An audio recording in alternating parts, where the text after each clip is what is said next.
Hey, what is going on, everybody? It's boy CJD bringing us a video, and today I'm bringing you guys a quick how-to video. This is not like yesterday's. This is more related to sunsetting. I've seen a couple videos on YouTube from other people within major YouTubers in the Destiny community talk about sunsetting, and it's usually the same old stuff. Sunsetting's bad for the game, all this stuff we've grinded for is worthless. However, my opinion differs. I've stated that before. I think it's going to be really good for the game. I feel like it's going to bring freshness to endgame content and not the same old repetitive crap we've been having to experience for years. So, when it comes to sunsetting, it's important to know how to prepare for it, and that's what I'm going to go over today, how to prepare for sunsetting. Now, I've broken this down into 5 steps. This is what I will be doing, and this is what I believe everyone should do to prepare for what is coming. Step 1, space. Now, this is something I haven't done because I hang on to everything. I have to clear out my vault and all my characters thoroughly soon. Space. Clear space to create space for new weapons and new armor. My theory about this whole sunsetting is all the weapons they're going to be taking out, they're going to be replacing with a whole new set of weapons. So in order to be able to hold on to all these weapons, you're going to need the vault space and the character space to really go through and look at everything in depth and really hang on to whatever you like. So it's important to get that space. Now, obviously, if you have certain weapons that you want to keep them. But like all the year 1 stuff, all the exotics, get rid of them. All the armor that you may not want anymore, get rid of it. Because one thing we definitely know is we'll have collections. So all the year 1 weapons you can just pick up whenever. All the exotics you can pick up whenever. And certain armor pieces I believe you can just pick up whenever. So that is one thing I definitely think should happen before Beyond Light launches. The next step, this one I've been doing for years, mainly because I was disappointed with last year and Shadowkeep's Crucible and Vanguard weapons. It is important to stock up on tokens. I don't have as many Vanguard tokens as I do Crucible, but it is always good because if they're taking a bunch of weapons out, they gotta add new ones in. Hopefully it's the same amount. Take out, let's say, 50 weapons from endgame content, put in 50 new ones. That's why getting a bunch of tokens so that day 1 you can open up packages and hopefully get some god rolls of new content and new weapons to last you for a year. It's going to be very useful. It's going to give you a head start. So I definitely recommend getting a bunch of tokens. The next thing, Shards and Dust. Now, I really need to get my shards back up. I had 300 and then I kept spending them. I don't even remember what on. So, yeah, I gotta get that back up. And then Bright Dust.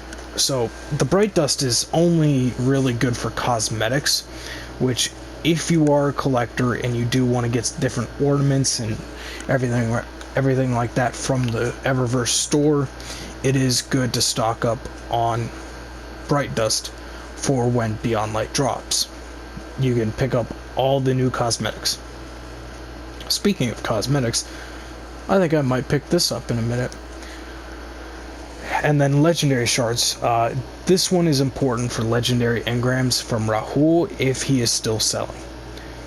So, really you just want to stock up on Legendary Shards for possible Engrams and Bright Dust for any cosmetics you may want to purchase. It's all about anticipation.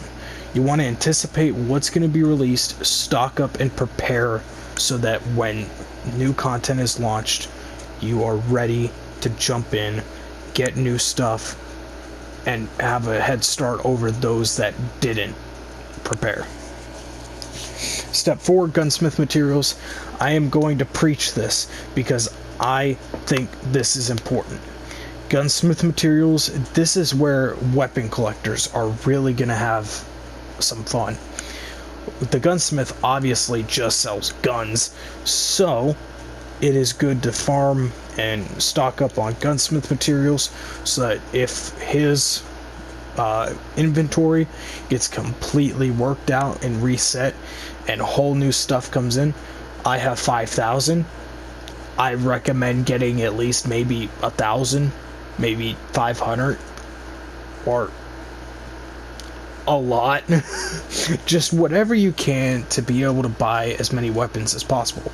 Plus, I will mention, when Forsaken launched, I did a Gunsmith package opening. I got Queenbreaker. So, you can get an exotic apparently. So, stock up on Gunsmith materials for new weapons when Beyond Light launches. And then Umbral. Now, this is for before Beyond Light drops. You always want to farm Umbral Engrams, which I have a bunch that I need to open at some point in the near future. The reason is because these weapons will be capped at 1360. That'll last until, I believe, Season 4 of Year 4 in Destiny 2.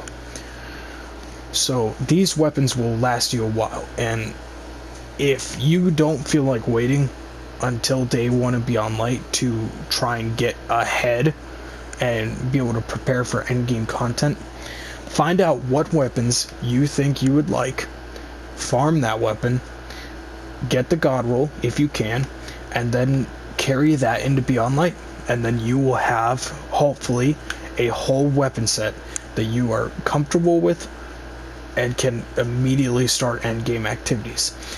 Also, one other thing I'm going to mention is find out what exotics you also want and go after them, because exotics will not be sunsetted. So, first thing I'm going to say is I think I'm going to roll with 1,000 Voices, because who doesn't want a beam of death? So, Umbral Engrams and exotics, create a loadout in your mind and then chase it. And then get that loadout, and then you'll be prepared for endgame content immediately. And you don't have to wait to go ahead and take that first hour to go through, buy a bunch of packages. Even though you could do that later, that's definitely fine. But it's all about creating a weapon loadout you're comfortable with, preparing for any new weapons, armor being released, and then carrying everything forward. Sunsetting is unfortunate, but it's going to be good for the game. I really have a good feeling about it. You see a bunch of weapons like Recluse and all these other pinnacle weapons that have been prominent over 2 years. Now we're going to get something fresh, something new in Trials, for instance. You won't see Revoker, really, at all. You won't see Recluse. It'll feel different, which different feel is good. It brings a unique experience. So sunsetting is definitely going to be a good thing for the game, and this is how you should prepare, or at least how I'm going to prepare. So if this helps you in any way, let me know. If you're going to take any of these steps, let me know. I'm definitely going to be grinding a lot to prepare for Beyond Light. So thank you guys for watching. I'll see you guys in the next one. Talk to you later. Peace.